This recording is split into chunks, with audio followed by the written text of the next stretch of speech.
Hi, hello అండి, ఎలా ఉన్నారు? మేమైతే చాలా బాగున్నాం. మీరు కూడా చాలా చాలా బాగున్నారని చాలా సంతోషంగా అనుకుంటున్నాను. ఇదిగోండి, ఇది మాగాయ పచ్చడి. ఈ గ్లాస్ తోటి ఇవి 3 గ్లాసులు అయినాయండి ముక్కలు. ఇదిగోండి, ఇంత సాల్ట్ వేస్తున్నాను.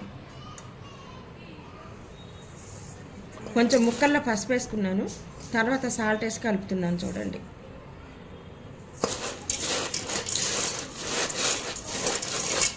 ఒక్క 2 గంటలు మేము చెక్కు తీసి కడిగి శుభ్రంగా కడుక్కొని చెక్కు తీసి ఎండబెడితే ఇలా అయిపోయినాయండి. ఎండకి భలే ఎండ. అసలు మేము ఇలా అవుతాయి అనుకోలేదు, బాగా ఎండిపోయాయి.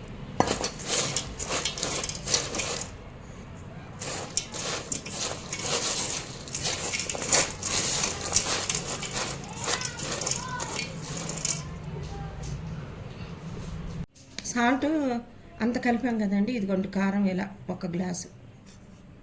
ఈ మిరపకాయలు మేము తీసుకొని ఎండబెట్టి కొట్టించుకొచ్చుకున్న కారం అండి.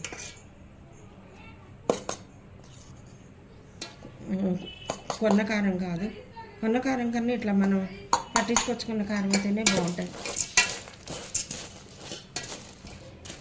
ఇదిగోండి మెంతి పొడి, కొంచెం ఆవాలు కొంచెం దూరగా వేయించి మిక్సీ పట్టుకున్నాము.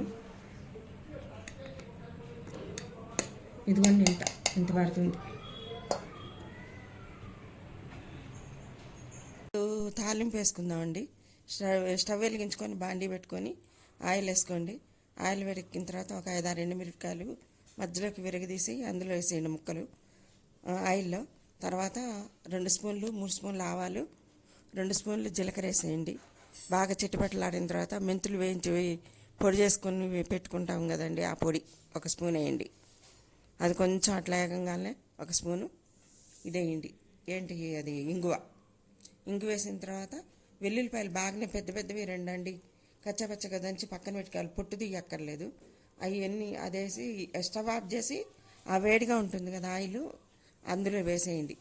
ఆ వేడికి కొంచెం బాగా అలా కలిపితే అది మగ్గిపోతుంది, వేగిపోతుంది. కొంచెం అట్లా చల్లారగానే ఇందులో ఈ ముక్కల్లో అన్నీ కలిపి పెడతాం కదా, ఇది కలుపుకోవటమేనండి. తాలింపు కలిపేసేసుకోండి. కలుపుకొని మొత్తం ఉప్పు అంతా చూసుకోండి. కారం మేము ఇంతవరకు వేసుకున్నవి అన్నీ మాకు సరిపోయాయి.